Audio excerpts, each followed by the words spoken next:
137%. The details of the same are at Annexure 1 of the speech. Honorable Speaker, I now move to the second pillar, physical and financial capital and infrastructure. Atmanirbhar Bharat, production-linked incentive schemes are things which I would like to place an emphasis. For a $5 trillion economy, our manufacturing sector has to grow in double digits on a sustained basis. Our manufacturing companies need to become an integral part of global supply chains, possess core competence and cutting-edge technology. To achieve all of the above, PLI schemes to create manufacturing global champions for an Atmanirbhar Bharat have been announced for 13 sectors. For this, the government has committed nearly 1.97 lakh crores over 5 years starting this financial year. This initiative will help bring scale and size in key sectors, create and nurture global champions, and provide jobs to our youth. Textiles.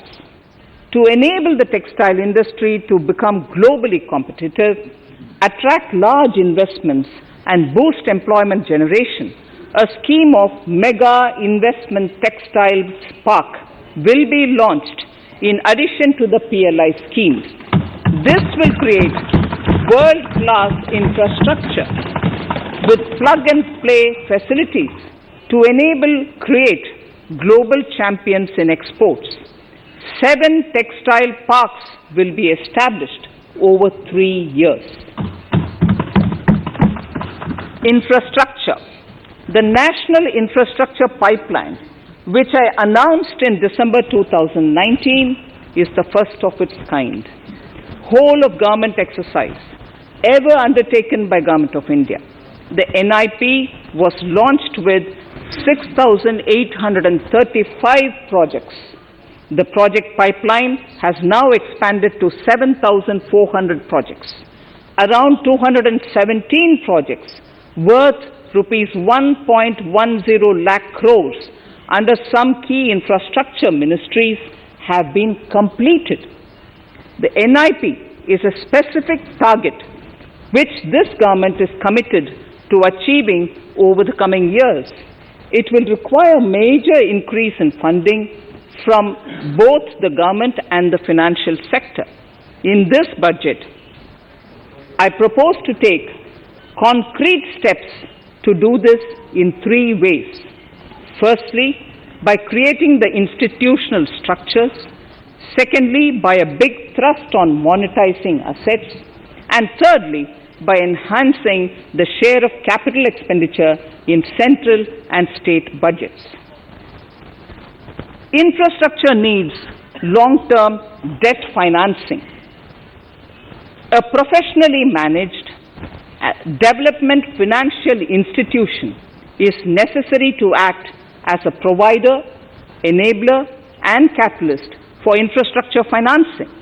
Accordingly, I shall introduce a bill to set up a development financial institution.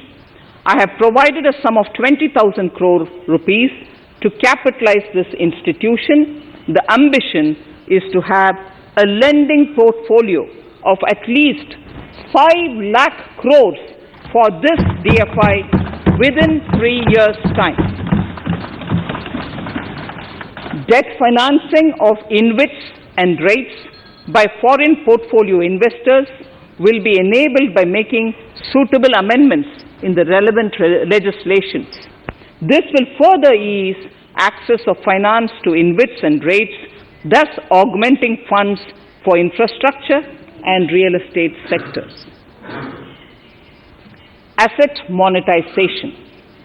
Monetizing operating public infrastructure. Monetizing operating public infrastructure assets is a very important financing option for new infrastructure construction. A national monetization pipeline of potential brownfield infrastructure assets will be launched. An asset monetization dashboard will also be created for tracking the progress and to provide visibility to investors.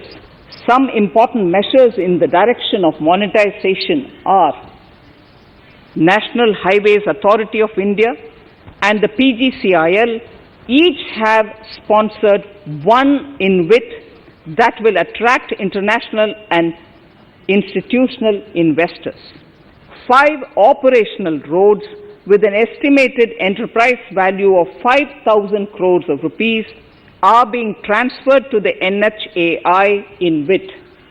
Similarly, transmission assets of value 7,000 crores will be transferred to the PGCIL InvIT. Railways will monetize dedicated freight corridor assets for operations and maintenance after commissioning. The next lot of airports will be monetized for operations and management concessions. Other core infrastructure assets that will be rolled out under the asset monetization programs are NHAI operational toll roads, 2 transmission assets of PGCL, 3 oil and gas pipelines of GAIL, Gas Authority of India Limited, IOCL and HPCL, Airports Authority of India airports in Tier 2 and 3 cities, other railway infrastructure assets, warehousing assets of CPSE such as the Central Warehousing Corporation and NAFED among others, and sports stadiums. Sharp increase in capital budget. In the BE 2020-21, we had provided for 4.12 lakh crores for capital expenditure.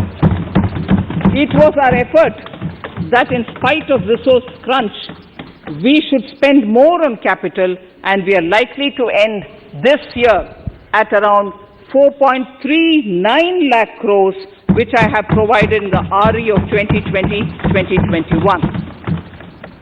For 21-22, I propose a sharp increase in capital expenditure and thus have provided 5.54 lakh crores, which is 34.5% more than the BE of 2020-2021.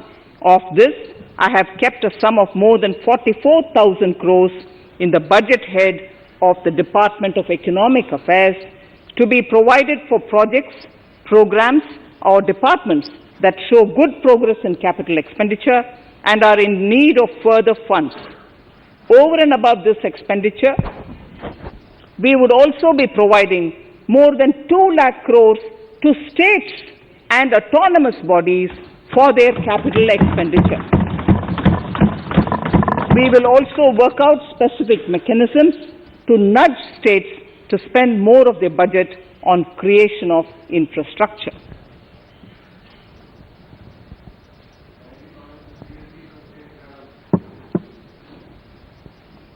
Roads and highways infrastructure.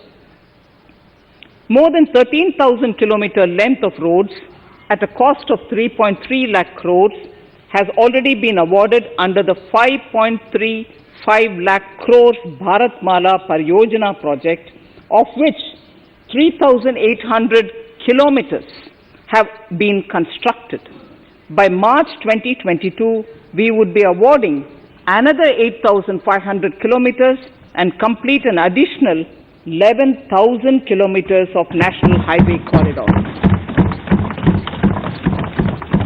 To further augment road infrastructure, more economic corridors are also being planned. Some are 3,500 kilometers of national highway works in the state of Tamil Nadu at an investment of 1.03 lakh crores. These include